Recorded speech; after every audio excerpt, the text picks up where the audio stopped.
안녕하십니까, 박사호입니다. 중공 20대 당대회와 함께 시진핑의 3연임이 시작되자 미국 매체들은 일제히 시진핑이 드디어 야심을 성취하고 타이완을 무력으로 침공할 태세다, 더욱 호전적으로 변했다고 규탄했습니다.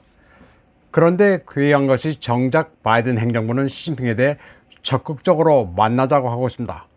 11월 G20에서 바이든이 시진핑과 만나는 계기가 됐으면 하는 바람을 표현하고 있습니다.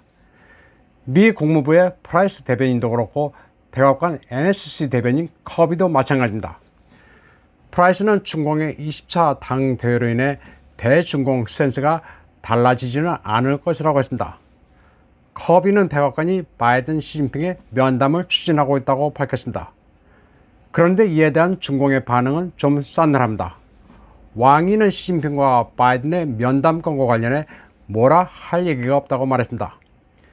미국은 바이든이 시진핑을 봤으면 하지만 중공은 그다지 적극적이지 않습니다. 미국이 이렇게 급한 것은 여기저기서 바이든이 문전박대를 받기 때문이기도 합니다. 바이든은 사우디아라비아에 대해 근본 없는 천민국가니 뭐니 했다가 된통 두들겨 맞았습니다. 빈 살만 왕세자는 바이든에 대해 별 존재감이 없다면서 트럼프는 좋아하지만 바이든은 별로라고 말했습니다. 시진핑의 3연임에 대해 구미 쪽 매체를 보면 모두 부정적이고 이제 중공은 망했다고 하지만 선과 악을 떠나 국제정세는 그리 간단치 않습니다. 러시아의 푸틴 대통령과 헝가리의 빅토르 오르반 총리는 시진핑에게 3연임 축전을 보냈습니다. 또 싱가포르의 리시엔롱 총리도 시진핑에게 축하한다는 메시지를 전했습니다. 리시엔롱은 그러면서 시진핑 리창과 만나고 싶다는 의사를 표명했습니다. 빈 살만 왕세자가 바이든에 대해 별 존재감이 없다고 혹평한 것처럼 국제 무대에서 미국은 수세에 몰리는 감도 없지 않습니다. 따르는 국가가 EU를 비롯한 서방 국가 말고는 없습니다. 시진핑이 적이기는 하지만 그래도 만나기는 해야 하는데 중공은 그리 달갑지가 않습니다. 바이든이 그래도 서방 세계 최고 리더이긴 하지만 중공의 안중에는 그저 독일의 숄츠나 프랑스의 마크롱 정도로 보고 있는지도 모릅니다. 그도 그럴 것이 바이든이 예전부터도 그랬지만 괴이한 행동을 하고 있기 때문입니다. 10월 25일 바이든은 카말라 해리스의 생일을 맞아 그녀에게 위대한 대통령이라고 말하기도 했고 백악관 뒷뜰을 거닐면서 길을 잃고 헤매기도 했습니다. 바이든은 자기가 누군지도 모르고 정신 나간 소리를 하고 있습니다. 그런가 하면 10월 26일에는 내 나이가 80이니 내일 죽을지도 모른다. 하지만 사람들은 일에 대한 나의 열정에 관심을 가져야 한다는 알 수 없는 말을 늘어놓기도 했습니다. 그냥 제정신이 아닙니다. 이런 바이든을 시진핑이 만나 무슨 이야기를 할까 생각해보면 답이 없기도 합니다. 사우디 빈 살만 왕세자와 바이든의 관계처럼 그동안 적대시해놓고 석유를 감산하지 말라 참견했던 바이든의 앞뒤가 안 맞는 행태를 중공은 보고 있습니다. 그동안 중공에 대해서도 경제, 무역전, 과학기술 전쟁을 벌인 미국이 왜 만나자고 할까 믿을 수 없다는 심리가 기저에 깔려 있습니다. 미국 중간선거 결과가 어떻게 나올지도 모르는데 정신이 혼미한 바이든과 만나서 한 얘기가 얼마나 무게가 있을까 중공은 회의적으로 보고 있습니다. 타이완 문제도 좀 진중할 필요가 있습니다. 시진핑은 타이완과 관련해 무력 통일 포기를 약속하지 않는다고 했습니다. 무력 사용도 하나의 옵션이라는 겁니다.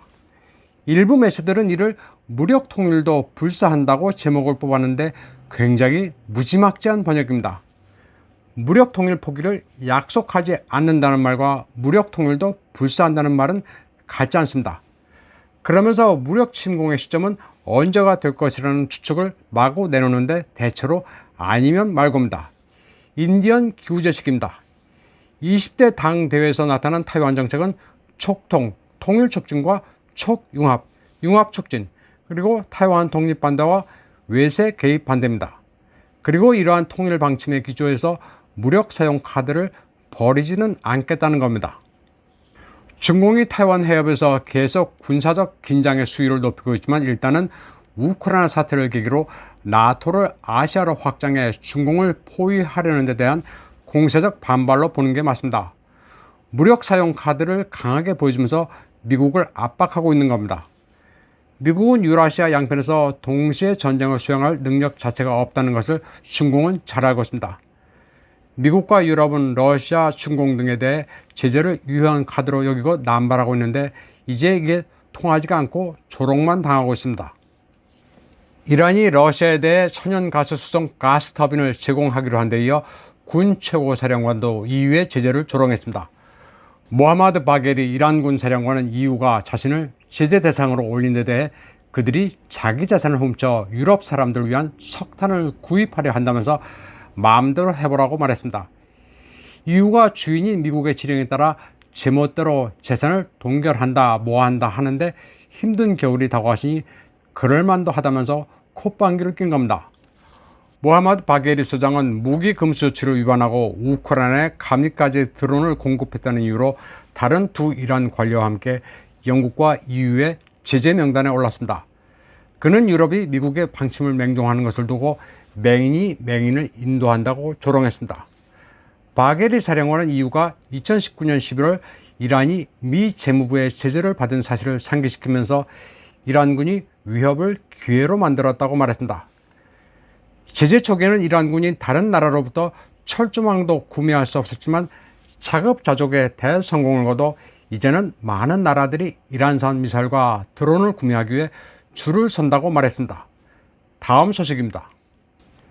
유럽의 올겨울은 아주 심각합니다. 에너지난으로 겨울 난방비가 치솟은 것은 유럽의 거의 모든 나라가 대동소이합니다. 그런데 이로 인해 아주 재미있는 현상이 벌어지고 있습니다.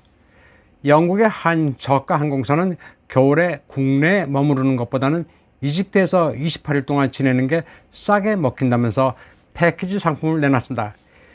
이지젯이란 항공사가 내놓은 상품인데 영국에 있는 이 이집트에서 28일 동안 호텔 휴가 상품을 즐기는 게 227파운드 싸다고 홍보하고 있습니다. 앞으로 연말까지 68일 남았는데 모든 비용이 포함된 이집트 여행 상품을 이용하면 한 달 동안 태양 아래 프라이빗 비치에서 음식료를 마음껏 즐길 수 있다고 합니다. 모두 이집트의 5성급 이상 호텔로 구성되는데 영국에서 비싼 가스와 식비로 돈을 쓰느니 이집트로 모신다고 이 항공사는 홍보하고 있습니다. 열심히 일한 영국인은 떠날 자격이 있다면서 이럴 때 아니면 해외여행 구실이 없을지도 모른다고 말하고 있습니다. 영국인들은 평균적으로 한 달에 임대료, 음식, 가스, 전기 같은 비용으로 887파운드를 지출하는데 이집트의 5성급 스텔라 가든스 리조트의 한 달 비용이 650파운드라 훨씬 저렴하다고 합니다.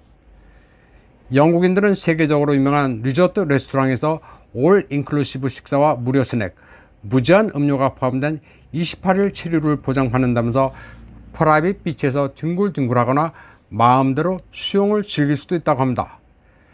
영국에서는 이미 많은 사람들이 겨울 난방비가 무서워 온라인에서 저렴한 해외 휴양지를 선택하고 있습니다. 늘 럭셔리 휴가를 꿈꿔오면서도 가게가 빠듯해 선뜻 해외로 가지 못했던 사람들에게 나름 합리적인 선택이 될 수도 있습니다.